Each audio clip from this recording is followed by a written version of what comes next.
All right, this is the Steve Harris SH1 from Tech 21. Obviously, sounds are going to vary depending on your playing style, the type of bass you're playing, the amp you're coming out of, and so forth. But this thing just has so many options in it. It came packed really nice in a box. It came with a really great set of instructions on here that actually has some sample tones you can play around with, like James Jamerson, Cliff Burton. Obviously, Steve Harris's signature settings are in here. It came with a really nice power cable. This thing is about 5 foot long. It's got a universal power supply on here. Got an input right here, and we have an output here, and also an XLR out on the side. And there's where your DC power supply plugs in. You can use it as a stomp box. This is what I'm doing right here. You can actually use this to drive a power amp. You can use the 1/4 inch out or the XLR out and run a power amp through, and just adjust your volume and stuff on here. And of course, you can use it as a direct box if you want to direct out. One of the cool things too is you can actually use both of the outputs at the same time.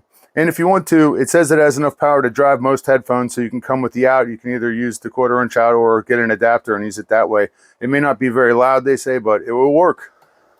This unit has a ground connect switch. It can be engaged or disengaged if you need it.